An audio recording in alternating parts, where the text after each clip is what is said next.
तुम मुझे दंगल में हरा दो और मैं तुमसे शादी कर लूंगी। दंगल शब्द सुनते ही आप सब सोच रहे होंगे कि मैं आमिर खान के दंगल मूवी की बात कर रहा हूँ, पर ऐसा नहीं है। आप सब ने आमिर खान के दंगल मूवी से गीता फोगाट एंड बबीता फोगाट के बारे में और उनके रेसलिंग करियर के बारे में तो जान ही लिया है, बट क्या आप भारत के फर्स्ट विमेन रेसलर के बारे में जानते हैं? तो दोस्तों, मैं बात कर रहा हूँ हमीदा बानो जी की। यूपी के अलीगढ़ शहर में अर्ली 1900s में हमीदा जी का जन्म हुआ, और क्योंकि उन्होंने एक रेसलिंग परिवार में ही जन्म लिया था तो उनमें भी वो इंटरेस्ट आना लाजमी था। बट क्योंकि 1900s भारत का वो दशक था जिसमें लड़कियों को स्पोर्ट्स के लिए प्रोत्साहन ना के बराबर मिलता था, तो ऐसे में हमीदा जी के रेसलिंग की तरफ जाना उनके परिवार वाले या फिर उनके आस पड़ोसियों को बिल्कुल भी पसंद नहीं था। लेकिन ना करने के बावजूद भी हमीदा जी ने रेसलिंग सीखी, और ना सिर्फ सीखी, उन्होंने ओपनली मेल रेसलर्स को चैलेंज देना शुरू किया। एंड जैसा कि आपने दंगल मूवी में देखा था, हमीदा जी भी मेल रेसलर्स के अखाड़ों में चली जाती थी एंड अखाड़े लड़ती थी। ऐसा ही एक बहुत मशहूर किस्सा है 1954 फरवरी का, जिसने कि उन्हें मशहूर बना दिया। उन्होंने ओपन चैलेंज दिया था मेल रेसलर चैंपियंस को कि अगर तुम मुझे दंगल में हरा देते हो तो मैं तुमसे शादी कर लूंगी। एंड एक के बाद एक, चाहे वो पटियाला के चैंपियन हो, चाहे वो कोलकाता के चैंपियन हो, हमीदा जी ने उन सब को हरा दिया। एंड जब तीसरे की बारी आई तो गुजरात का वो मेल रेसलर चैंपियन कभी आया ही नहीं लड़ने, उसके जगह दूसरा कोई आया, लेकिन उसे भी हमीदा जी ने रिकॉर्ड टाइम 1 मिनट 50 सेकेंड्स के अंदर ही हरा दिया।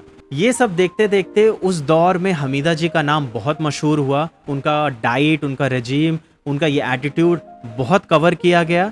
एंड उसी से उनको मौका मिला रशिया के एक फीमेल रेसलर चैंपियन से लड़ने का, जिसे रशिया में फीमेल बियर यानी कि फीमेल भालू कहा जाता था। हमीदा जी ने बिना डरे उस कुश्ती को एक्सेप्ट किया एंड रिकॉर्ड टाइम 2 मिनट के अंदर उस फीमेल बियर को धूल चटा दी एंड खुद के लिए एक नया नाम रजिस्टर किया जो कि विश्व प्रसिद्ध हो गया। वो नाम क्या था?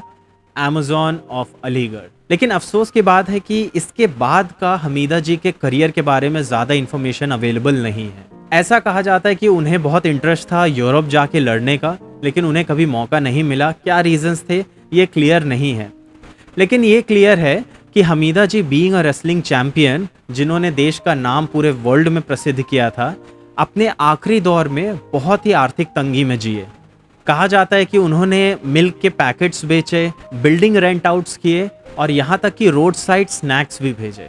आज भी ये देखा जाता है कि भारत में जो भी स्पोर्ट्स पर्सन भले ही देश के लिए कोई मेडल क्यों ना जीते, आगे उनकी लाइफ कैसी रहेगी, अच्छी रहेगी कि नहीं, इसकी कोई गारंटी नहीं होती। उन्हें वो सम्मान मिलेगा कि नहीं, इसकी भी कोई गारंटी नहीं होती है। मैं दावे से कह सकता हूँ कि आज से पहले मैं या आप हमीदा जी के बारे में कभी नहीं सुने होंगे। मैंने भी हमीदा जी के बारे में तब जाना जब मैंने ये रिसर्च करना शुरू किया।